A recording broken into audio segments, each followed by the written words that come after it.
I'm 41 and I'm single. Not really single, just alone. But I have 2 children, and that's the only thing I'm comfortable with in life anymore. I know how to take care of a couple of kids. I go to my daughter's school to volunteer sometimes. My daughter goes to a public school. And I volunteer not because I'm a good person, but because you have to. Because nobody works there. There's just nobody there. You go in this school like thousands of kids, and you go, where is any grown-up right now? And I usually go for lunch and recess. That's when they really need grown-ups, is for lunch to volunteer in the cafeteria, because they have 300 kids eating, and they have one Jamaican lady watching all of them. It doesn't matter that she's Jamaican, but it totally does, because there's nobody who can be mean to 300 children just in the way that the Jamaican lady, and it's not her fault, she's outnumbered. 300 kids to 1, Gandhi would be like, shut up! So my job as a volunteer is to stand there, usually near my daughter, so I can be with her, and then kids raise their hand, and you need to go and help them. Now, usually they need help opening a milk, because they can't open their milks. They can't do it, because it's 2009, and we still put milk in this little paper box. Put it in a bottle. I don't know why we're doing it. It's torture. We put it in this envelope that was invented by some Dutch in 1773.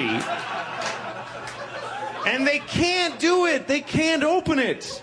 It's too subtle an idea, a design for a 7-year-old to peel back the paper and then gather it forward into a spout shape.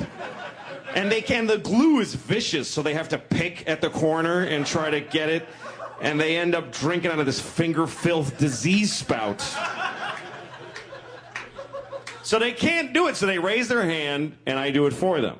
I'm not better at it. I deal with the stress better than they do. I don't cry like a little bitch because I can't open my milk. I'm a man. My life is really evil. There are people who are starving in the world, and I drive an Infiniti. That's really evil. There are people who just starve to death. That's all they ever did. There's people who are like born and they go, oh, I'm hungry, and then they just die. And that's all they ever got to do. And meanwhile, I'm in my car, boom, boom, boom, like having a great time, and I sleep like a baby.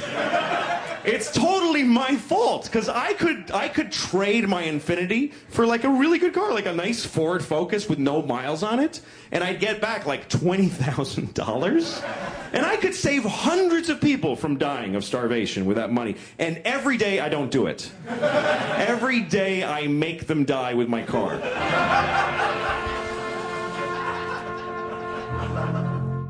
It's not fun to be single at 41.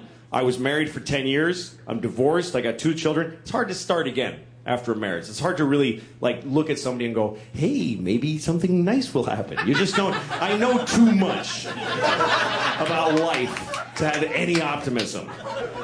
Because I know even if it's nice, it's going to lead to shit. I know that if you smile at somebody and they smile back, you've just decided that something shitty is going to happen.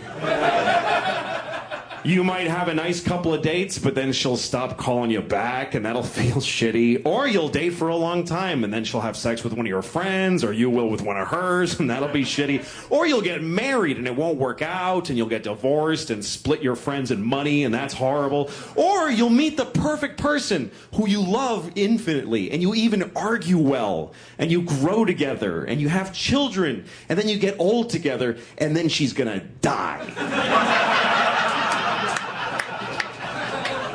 That's the best case scenario, is that you're gonna lose your best friend and then just walk home from D'Agostino's with heavy bags every day and wait for your turn to be nothing also.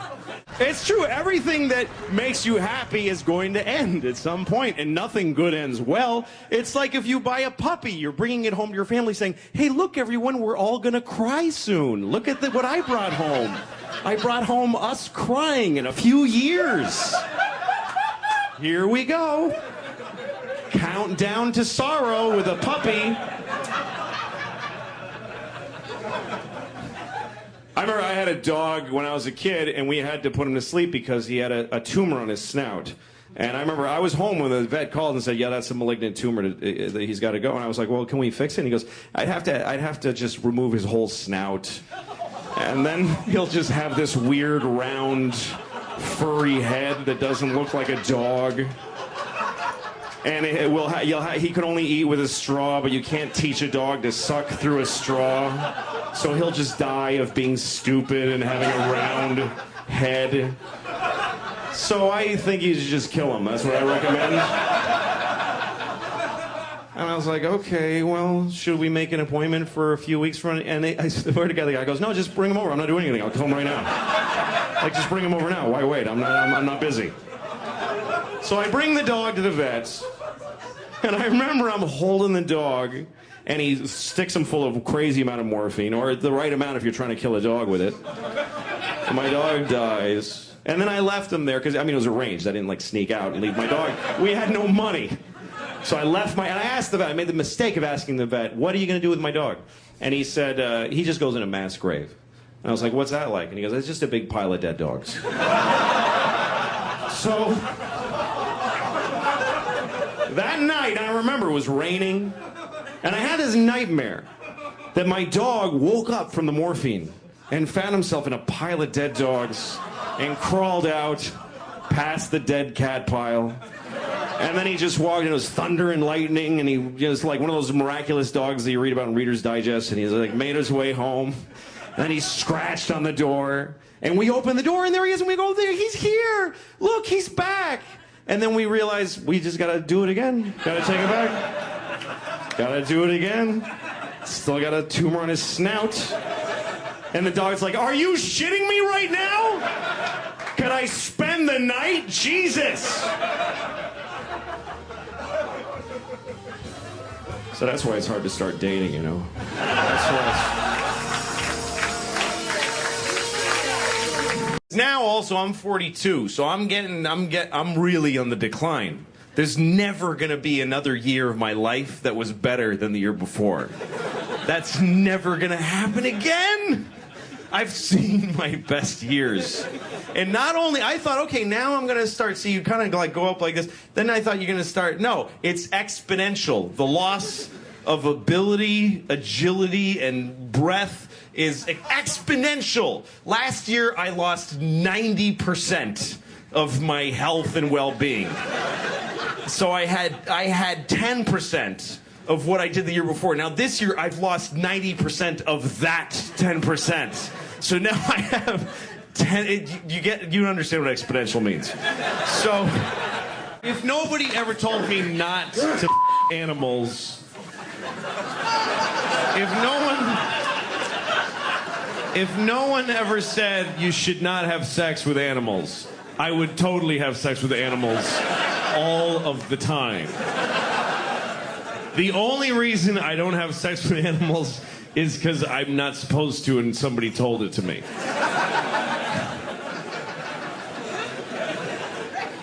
I would totally have sex with most monkeys, probably. Why not? No, you know what? I wouldn't, for one reason, because I think it would be rape. I don't think any animal is attracted to any human being. I don't think it's morally wrong. I really don't, except for that I don't think the animal's into it. If you can get an animal horny, go ahead, man. Go ahead and it. If you can finger a monkey and the monkey's like, ooh.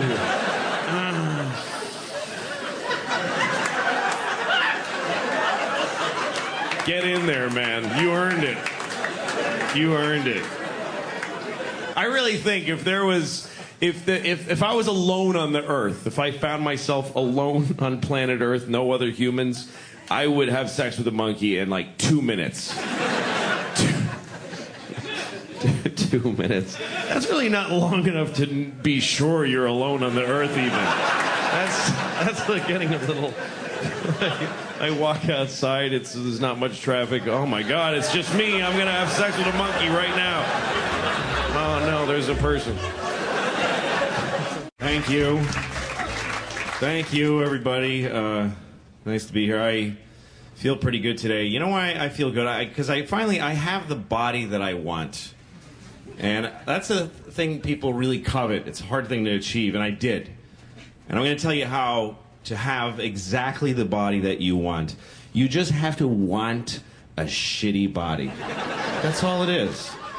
You have to want your own shitty, ugly, disgusting body. I don't, though, like being uncomfortable and unhealthy. And I'm both of those things all the time. I get really sweaty all the time. And that's also bad for sex because I just rain sweat all over people. Like I'm like, ugh. And that's what I'm like when I have sex, like, ugh.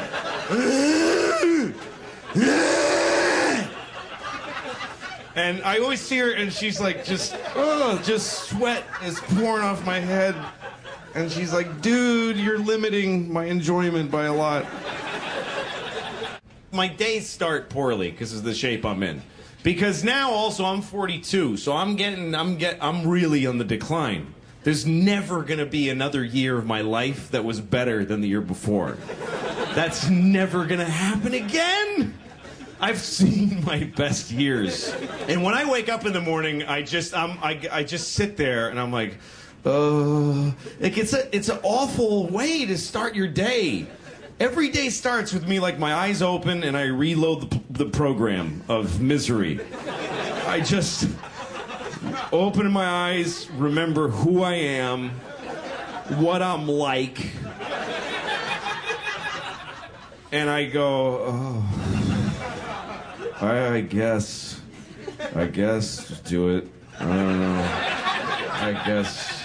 Oh my God. Somebody called me an Indian giver recently. I don't know if you've heard that expression since you were kids, but I remember we used to call each other. Indian giver is one of the most offensive things you could ever, because what it's meant to be is that someone gave you something and then they changed their minds. That makes you an Indian giver. And we equate this to the Indians because our feeling is that they gave us America and then they didn't take it back certainly, but they changed their minds about giving it to us. And it's so offensive when you consider the truth, which is that we got here and the Indians were like, hi, and we were like, hey, can we have everything? And they were like, well, we don't know what have means, but enjoy all the things that you need, like we do. So we start killing all of them. And they were like, oh, dude, could you not do that part where you kill all of us? Because that's kind of a drag for us. And we're like, you guys are Indian givers. Oh, my God. We're going to name that after you. You guys are dicks. I remember one time I was with a friend of mine who lives in New York also. And we went to pick up his cousin. She lived on a farm in New Hampshire her whole life. Her family was this weird family. They kept their kids on a farm. Anyway, her parents finally died, so she got to leave. And so she came down to visit her cousin, my friend, in the city. And so we picked her up at Port Authority bus station. She had never been to any city before, and we're picking her up at the Port Authority, that smelly hole of a place. And we pick her up there, and she's just freaking out at New York. She's never seen anything like it. And we pass this homeless guy, and she sees him. I mean, we all passed him, but she saw him. She's the only one who actually saw him. We didn't. Me and her cousin were like, so he's supposed to be there. So it's a perfectly good reason why that's not me and it's him. It's all the right people always win. I'm sure of it. But so there he is, and this dude was particularly homeless.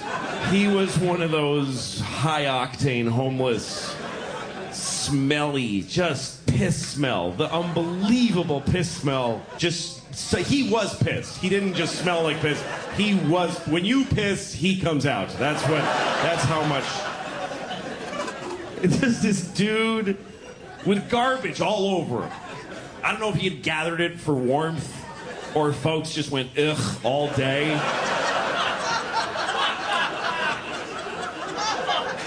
And he had dreadlocks. Not hacky sack, cool guy, medical marijuana dreadlocks. Just human neglect clumps of hair. A clump of hair for every year that no one knew his name or cared. Yeah, that's what you've been laughing at for the last 10 minutes. That's how bad it was. And again, me and my friend were just like, meh.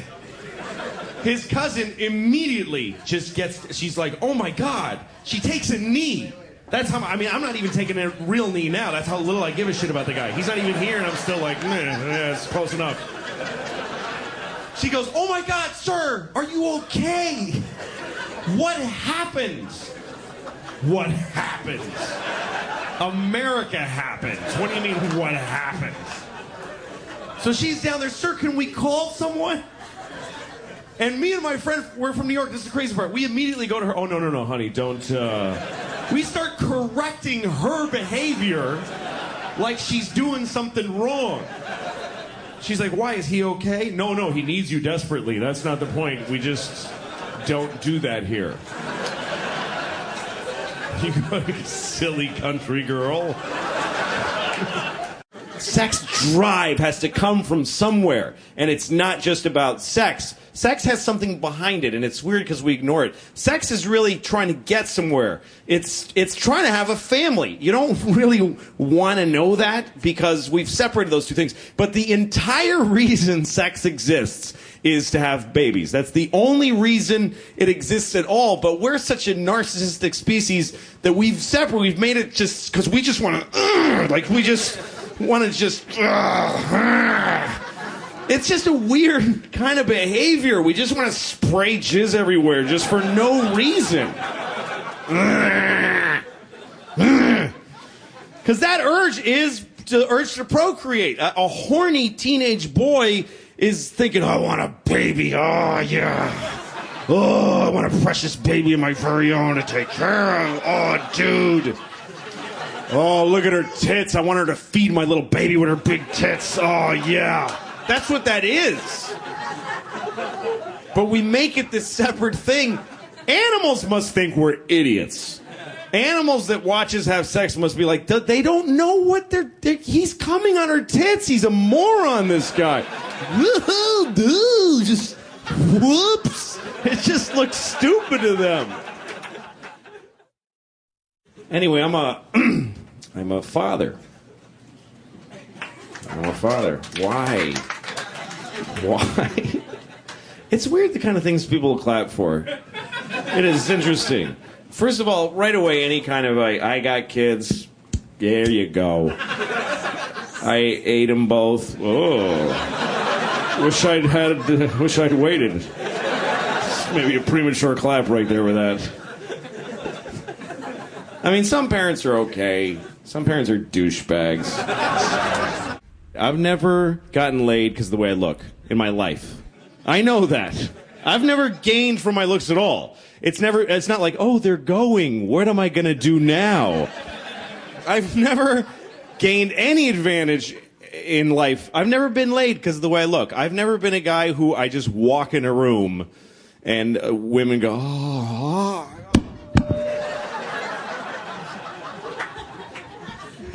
They drop their microphones and start masturbating their vaginas and anuses at the same time. I'm not that guy. There are those guys. I'm not that guy. I'm the guy that women see and they go, eh? And I'm like, I know, but let me just talk to you for a minute.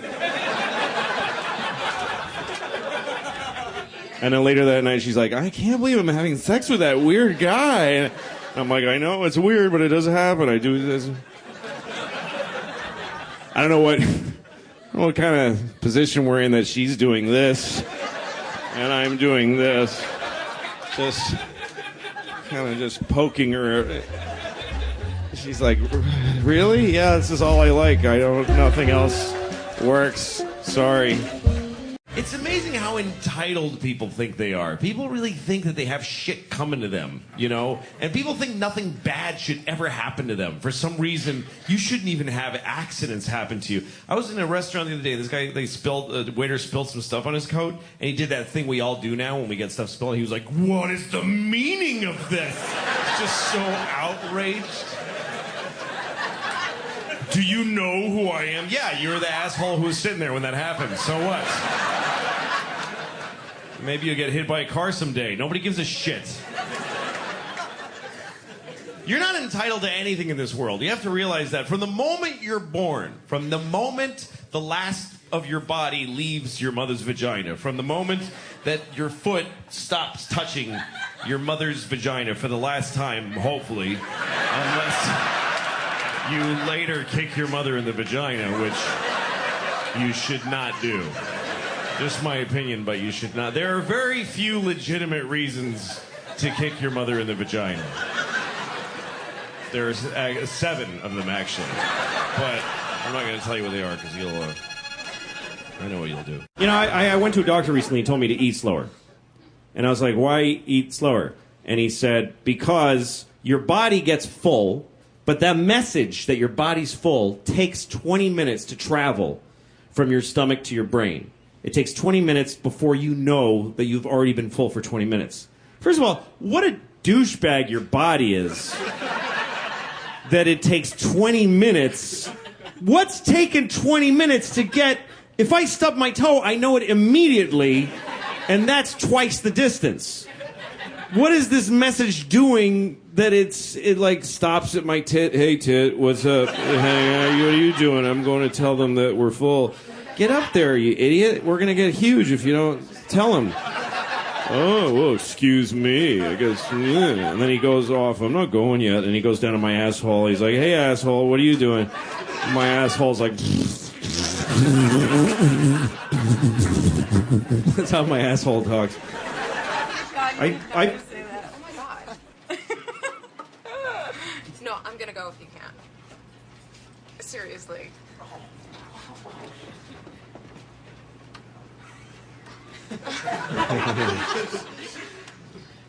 What? Hi, could you stop talking because you're making it hard for me to do my job. Oh, okay. Sorry. It's okay. Just, you don't have to be sorry. Just please don't do it anymore, okay? Okay. Okay, thank you. Anyway. Holy shit. This gets me a little... Sorry. I was on a plane the other day, and people on plane... You know when you're on a plane and you're on the tarmac, and you haven't... but you can't get to the gate because there's a plane at your gate? That's what happened to Mike the other day. Excuse me? No, my... Well, my... My friend... That happened to him, too. I don't care. Well, no, my friend Mike... Hey, nobody cares about your friend Mike. Nobody cares about your friend Mike. Okay. Nobody cares about your friend Mike. Okay, whatever. It was funny. What was funny? Unlike you. I'm sorry? I said unlike you. It was funny unlike me. Yes. Yes, I did. Can I ask you a question? Go ahead. What happened to the parade? What parade? The parade of stupid you were floating? I'm just curious. Okay, that's you not veer? even funny. It's not? No. Okay. You sure? All right. No, you're offensive. I'm offensive? Yes. What do you mean? You're making jokes about rape, and that's offensive. You don't like rape? No. You don't? No. That's really weird because you know that you wouldn't even exist if your mom hadn't raped that homeless Chinese guy. Oh my god. However many years ago you're born. No, listen, I'm sorry. I'm really... It's hard to come back from that, but I am sorry. I didn't mean that. Look, can you do me a favor? What? Can you please just die of AIDS? Does anybody have AIDS who they could put their dick in her face and get her started on that? Oh my god. Anybody? I could sue you. What? You could sue me? Yeah. You know who I would like to sue? Everybody that works in the hospital that you were born at. Because I would like to sue them for not responsibly pulling your head off the second... Letting you live was medical malpractice. Can't you just, move on? No, I can't. I really can't, because you're the worst thing that ever happened in America. Seriously, it goes you, slavery, and then Pearl Harbor and 9/11 combined. Those are the three. And so, as an American, I feel like it's my duty to make you feel poorly. And your mother's a whore. My mother's dead. Your mother's dead? Yeah. That's good. It is. You know why? Because she can't make any more with her. You did not just call me a C word. What's that? Did you just call me a C word? No, I called you a because you're and your mother is one, and she had one. You know what? The moment you were being born, there was a guy walking by, and you know what he said? He said, "Hey, look, some coming out of some."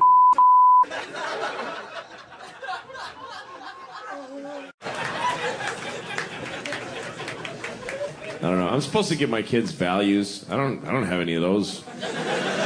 I used to, but they're melting away.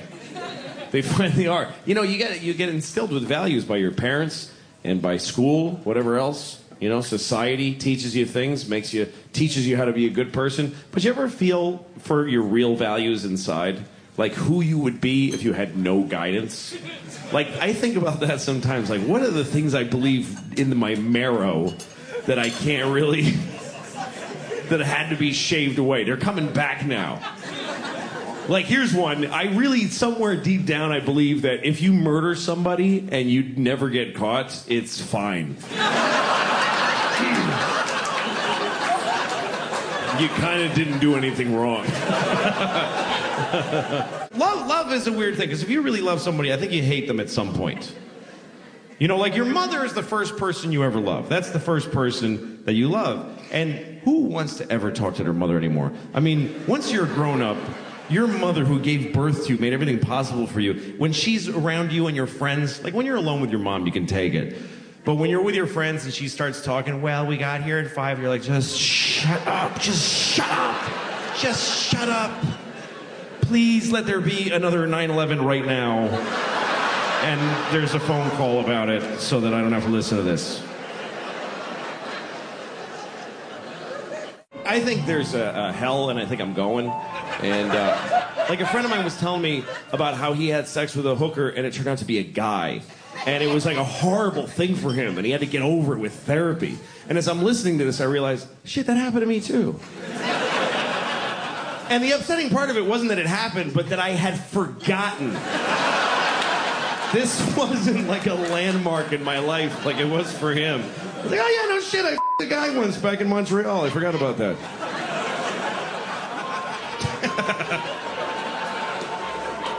The hardest thing about having kids is just the days that you spend with them. That's really the hardest part. It's just every day that you have them is the hardest part of having kids. It's just every day. It's getting up at 6 o'clock in the morning, which, first of all, I'm not that guy. 6 o'clock in the morning. I have blown off entire careers because of one day I didn't want to get out of bed. Like, oh, I'll just not be that then. I have to, first of all, I got to get them dressed. That's number one, because that's the one that people will notice. That's the only one. If that's the only one that I get done, I'll be okay. Because I can't, if I show up with 2 naked kids, I'll go to jail. So I have to, but I can not feed them. They're fine. I ate. They're just a little tired. It's fine. And then I got to get them to school, which means walking. The older one goes to kindergarten. It's 3rd grade. Jesus Christ. I just said kindergarten. She's in 3rd grade. You know what's even worse? She's not. She's in 2nd grade.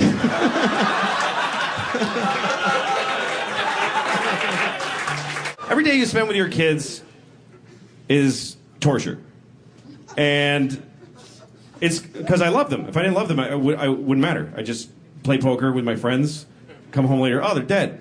But I love them. I wiped my daughter's ass for the last time on May 13th of 2008.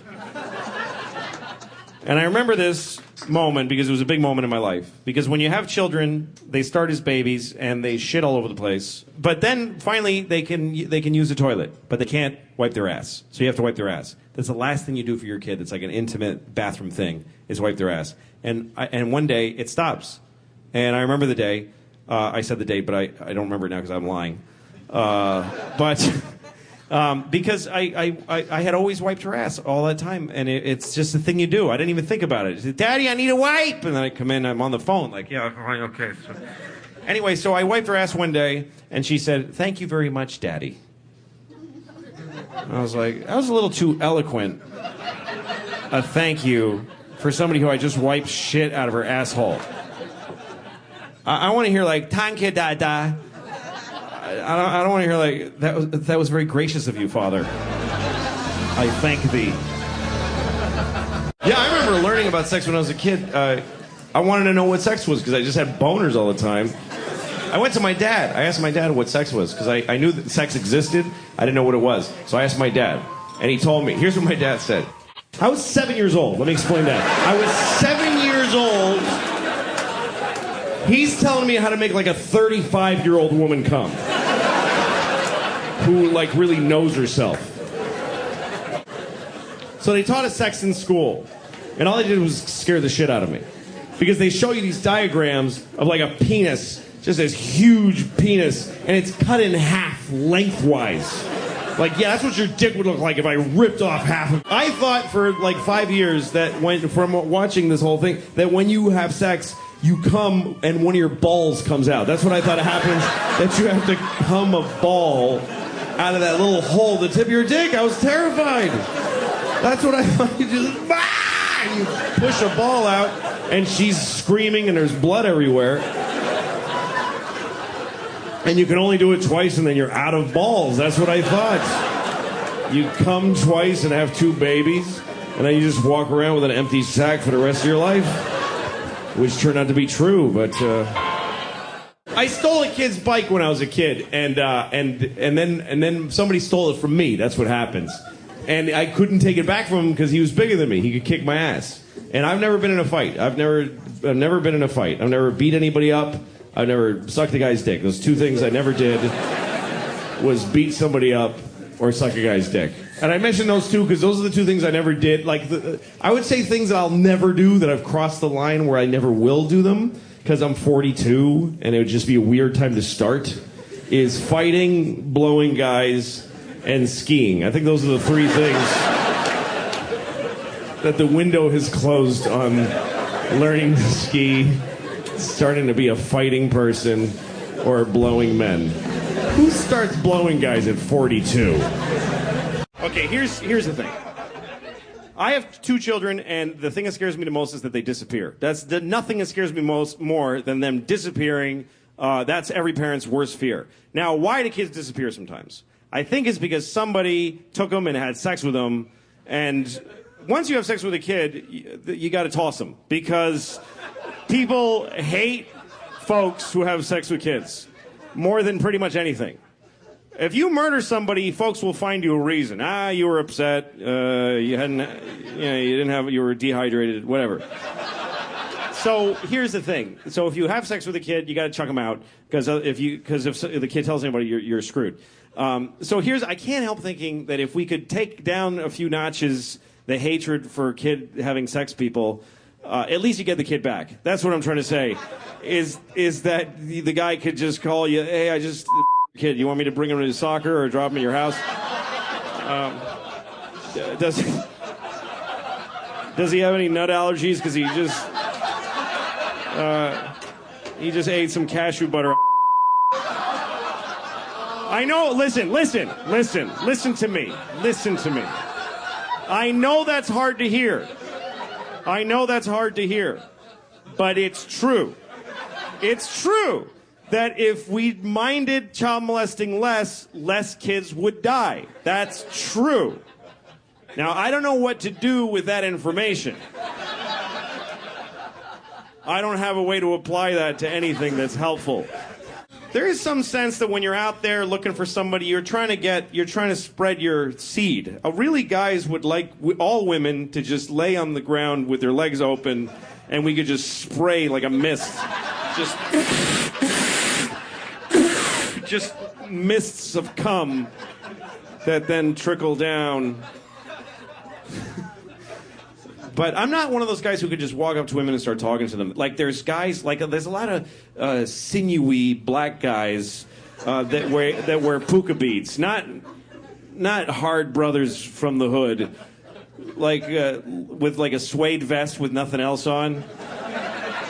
Suede vest, both nipples showing, good stomach, puka bead necklace. You know, like those bracelets that are like just leather. And I'm getting a little hard just picturing this guy. This guy's sexy. This guy gets laid. And there's that thing we just call a hot woman. Like, there's a lot of guys who say, how do I talk to the hot girls? Why do you want to talk to a hot girl? Why would you want to talk to somebody with a drink and going, ah? Why would you want to have that conversation? You own a landscaping business. You're incredible. You're an amazing human being. You started a landscaping business from nothing. Her, man. Go find a woman, an old, kind of your age, late 30s, Jewish girl, smokes, and gives tough hand jobs. You know, I love Jewish girls. Because they just go, come on, and they're awesome. I'm going to suck it, all right? You ready? Totally. Suck it, you dirty Jew. I love you. Love Jews. If there is a God, then that dude is an asshole, which I know is not a popular belief, but I do think he's an asshole. Because every story, Abraham, he went to Abraham in the middle of the night. There was only like 8 guys then, and God would just, once in a while, he'd just bother one of them. So, God went to Abraham's house. He's like, Abraham! Wake up, man! And Abraham was like, dude, what is up? What is up? And God goes, kill your son! Dude, kill your son! And Abraham's like, you mean Isaac? I don't know his name, just kill him! Just kill him! Ah. I'm God, kill him. And Abraham goes, why? Because you don't love me if you don't do it. You don't love me. Do it! So Abraham's like, dude, you are insecure. I don't understand you. But okay, fine. Goes, wakes up Isaac, takes him to a mountain somewhere. I don't know why he had to be all drama queen about it and take him to a mountain. Could have just killed him in the sleep and go back to sleep. But he took him to woke the poor kid up, dressed him, took him to a mountain. Kid's like, Daddy, what are we doing? Oh, just gonna murder you.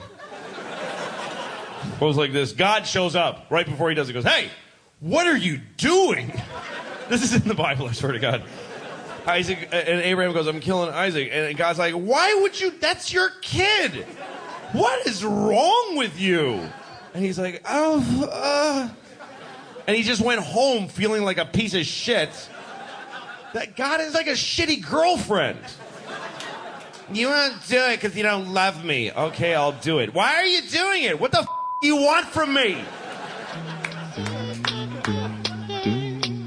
But that's a sin, to say the Lord's name in vain. But you don't even have to say something that terrible. You can go to hell just for saying Jesus Christ with a tone in your voice. It's all the tone in your voice. That's the weird part. It's very subtle sin, because you can say Jesus Christ, you're fine. But if you say Jesus Christ, you go to hell forever. Just for saying it like that. There must be at least one dude who was right on the line. Who was like, Jesus Christ. And then he's in hell. He's like, seriously? For that? That's it? Seriously? It was a huge pumpkin. What, was I going to not say anything? It's one of the top 10 commandments. It's in the 10 commandments to not take the Lord's name in vain. Rape isn't up there, by the way. Rape is not a 10 commandment. But don't say the dude's name with a shitty attitude. I think it's so unfair, though, to send people to hell for saying Jesus Christ, because it's just too satisfying. I don't know why that is, but it just feels good. Oh, Jesus Christ! It just feels good. It cleans you out. I don't know why. Whether you're angry or in pain or having sex or all three at the same time. What did folks say before that dude? How did anybody express themselves in a big moment before Jesus? Even the people that knew him. How did the people watching him be crucified? What could they even say watching that happen? They're like,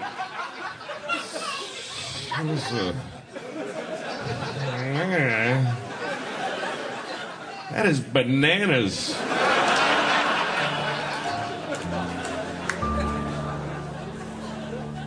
I was at the airport with my kids. I was at JFK, and they had to go to the bathroom, and I had to go to the bathroom. So take yourself through that logically. What do I do? What do I do? I can't take them to the ladies' room. I can't just go on in there, girls, into the public restroom of an international airport. Just release my custody of them to whoever's in there. Go ahead, good luck to you.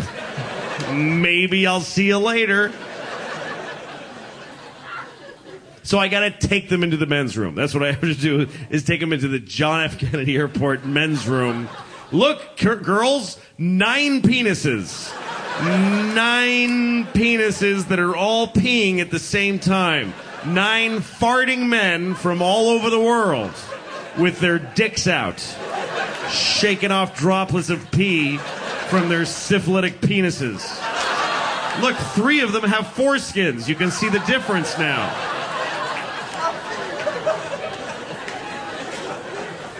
What am I going to do? So I usher them past the parade of penises into a stall, the Shangri-La of a stall, the sanctity of an airport bathroom stall, number 5 out of 10. And we're in there like this, and there's a guy shitting, and there's a guy right here. I'm looking at the foot of a shitting man. This foot, he's trying to get leverage so he can shit harder. And he is shitting like, oh my God, just plop, plop, plop. It sounded like soup cans and pennies just tumbling into the water. Like his asshole dilated like this, and the world fell out of it into the toilet. And he's going, ugh. And then I hear him go, so now I know that he's spitting past his dick into his own shit and piss.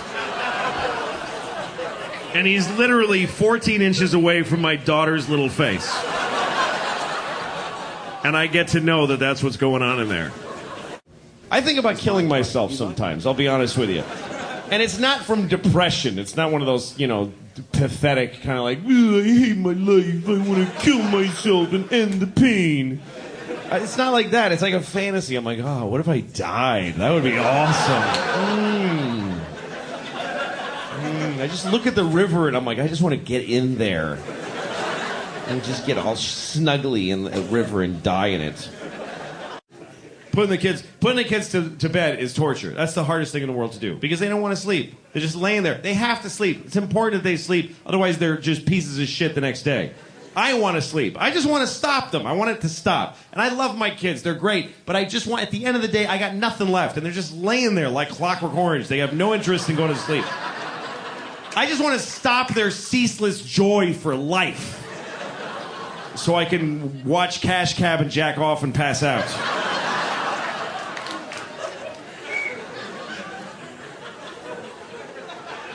I want the joy and challenge of parenthood to end so I can go eat all the ice cream in the freezer that they have no idea is there. And it would break their hearts if they knew how much ice cream I keep in the house. It's like a restaurant. It's a disgusting amount of ice cream. And it's not for them. I never give them ice cream. It's mine. I wait till they're asleep and I eat it in their room above their beds in the dark.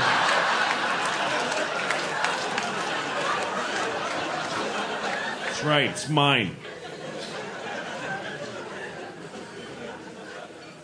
They won't fall asleep. And they say all sorts of cool stuff at night, too, but I don't want to hear it. I don't.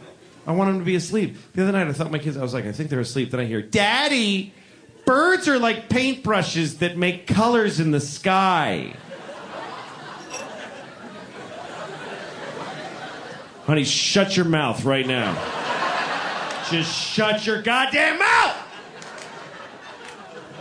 I will kill a bird in front of you.